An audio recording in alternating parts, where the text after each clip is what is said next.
Good evening, visitors. Welcome to the Australian War Memorial's Last Post ceremony.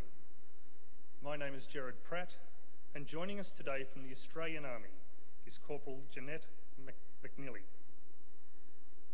Today we commemorate the centenary of the Second Battle of Dernancourt, which was fought on the 5th of April 1918, 100 years ago today, in northern France. After the Third Battle of Ypres ended in late 1917, the Western Front fell into a lull during the winter months. As Australian soldiers endured another European winter, they reflected on their bloodiest year on the Western Front and wondered how their units could be reinforced by the dwindling numbers of reinforcements. The 4th Division had suffered so badly at Passchendaele that Major General Sinclair McLagan declared it not fit for the line. The German spring offensive began in March the following year, with 74 divisions attacking near the junction between the French and British armies. Although still under strength, the 4th Division was brought in to assist. On the 5th of April, the German army forces attacked the line near Dernancourt, between the Australian 12th and 13th Brigades. A breakthrough here would drive a wedge between the French and British armies and leave the road to Amiens open. A seemingly unending flood of German stormtroopers battered their way forward as the Australians desperately tried to hold the thin line. Lieutenant Mitchell of the 48th Battalion reported that the roar of battle was so loud that men could not hear the sound of their own rifles and knew that they had fired only because of the recoil of their weapon. As the attackers gained ground, every available man was thrown into the final defence. At 5:30 that afternoon, a fierce counterattack by the 49th Battalion hit the Germans with irresistible momentum, halting the German advance. The Australians had lost ground, but the front was held and the road to Amiens was secure. Months later, the graves of 2 Australians were found near those of German dead. Written in German on the crosses over the Australian graves was, "Here lies a brave English warrior." This cross is now held in the collection of the Australian War Memorial. Charles Bean, Australia's First World War war correspondent, author of the official histories and co-founder of the Australian War Memorial, described the Dernancourt cross as one of the most valuable relics in the memorial. Today, we remember the Second Battle of Dernancourt. We pay our respects to the men and women commemorated here on the Roll of Honour, and we pay our respects to the survivors who returned home. Today, we're honoured to acknowledge Admiral Michael Rogers, Commander, US Cyber Command and Director, National Security Agency, United States of America, and Mr. John King, President, ACT Branch of the Returned and Services League of Australia. As always, we welcome the veterans who have served, those that are still serving, and the families that support them. We acknowledge the members of RSL and Services Clubs Association, RSL Victoria and RSL Queensland who are watching the broadcast of this ceremony from across Australia.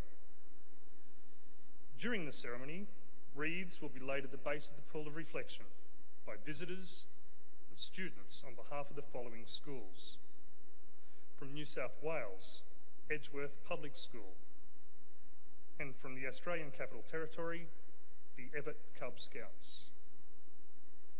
I invite you all now to please stand and join in singing the national anthem.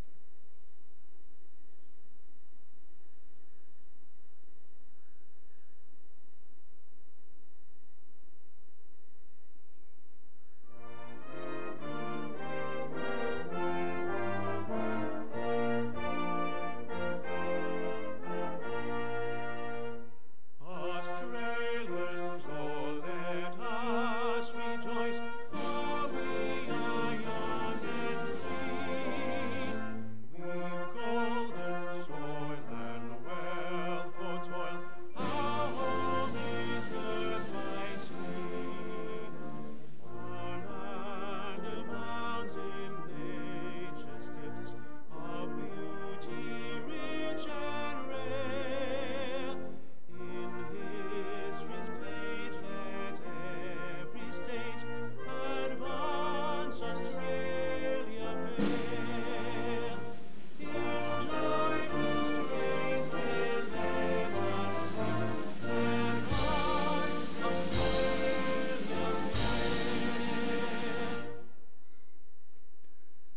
If you're able, please be seated.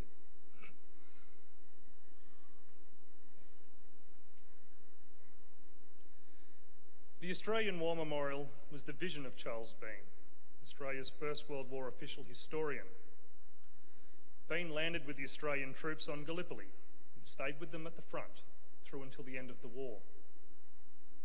The idea of this national memorial and museum came to him at Pozières, France, in the depths of the bloody fighting of 1916. Bean's idea was that this would be a place where families and friends could mourn loved ones buried in faraway places.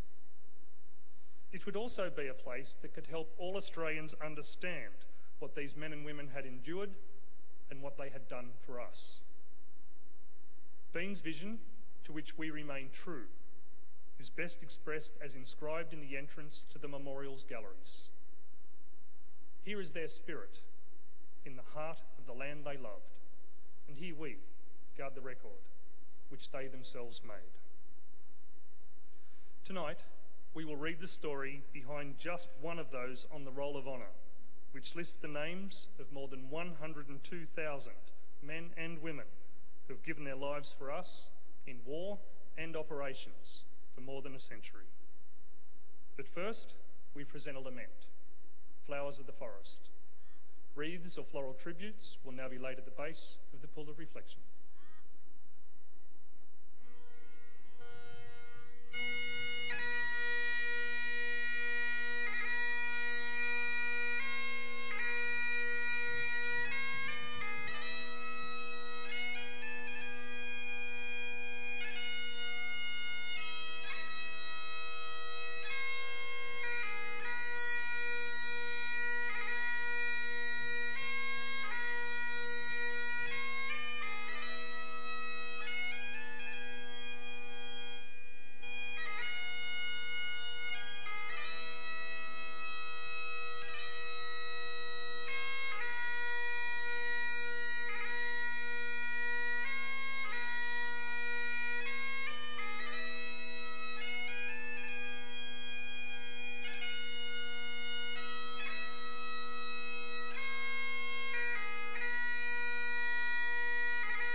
Today, we remember and pay tribute to Private Thomas James Anderson.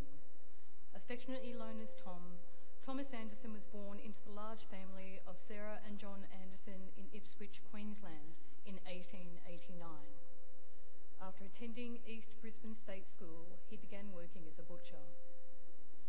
Anderson enlisted in the Australian Imperial Force in May 1915. After a few months of initial training, he left Australia aboard the troop ship Shropshire with reinforcements for the 9th Battalion. The 9th Battalion was among the first infantry units raised during the First World War. After being recruited in Queensland, the men of the battalion were some of the first ashore during the Anzac landing on the 25th of April. After travelling from Australia and reaching the training camps in Egypt, by the time that Thomas Anderson reached the Gallipoli Peninsula, it was November.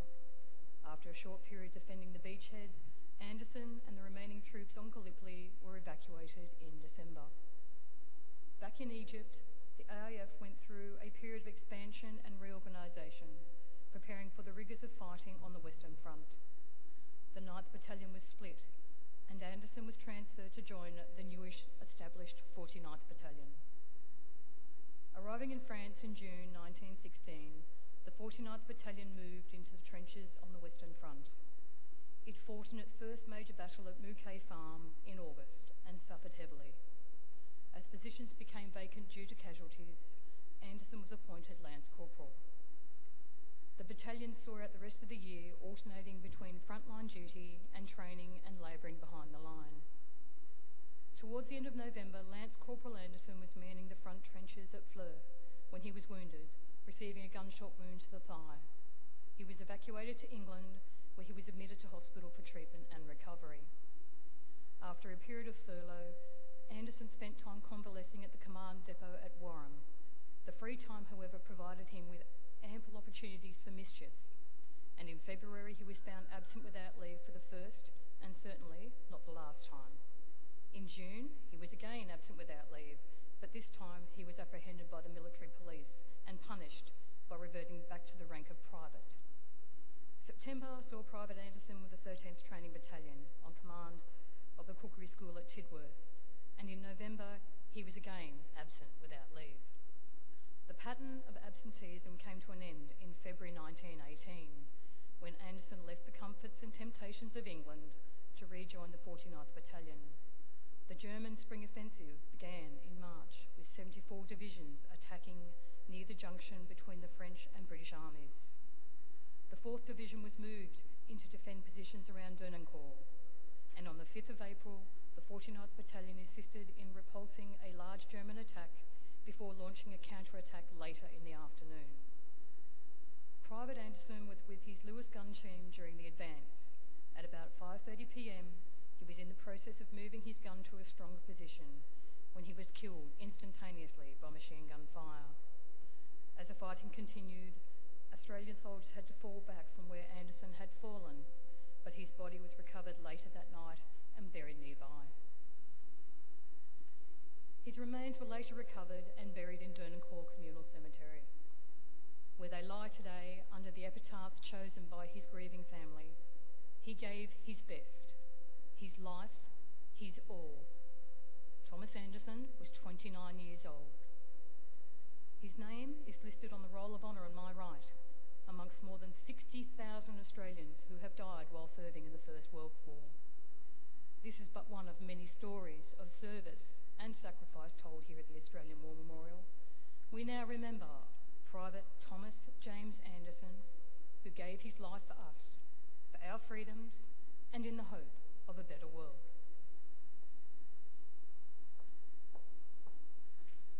Please stand for the reading of the ode and the sounding of the last post.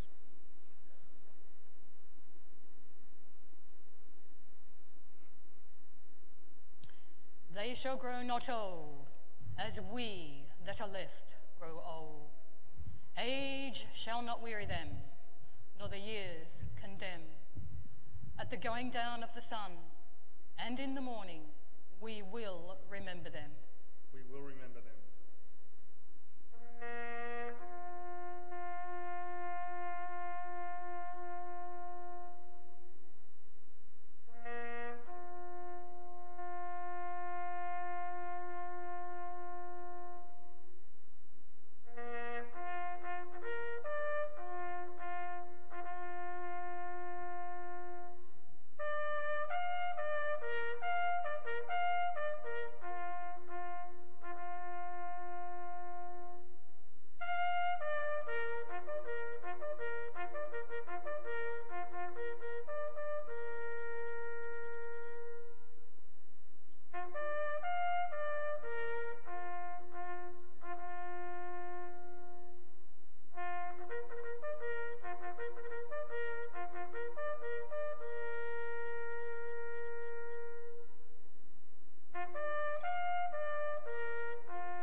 lest we forget.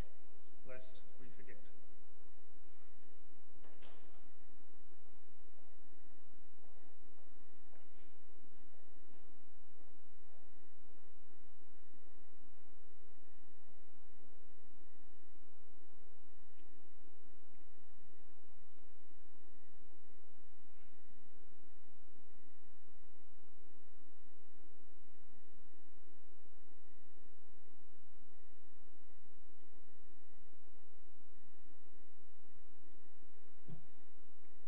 We leave you this evening with the words of the memorial's founder, Charles Bean. Many a man lying out there at Pozières or in the low scrub at Gallipoli, with his poor, tired senses barely working through the fever of his brain, has thought in his last moments, well, it's over. But in Australia, they will be proud of this.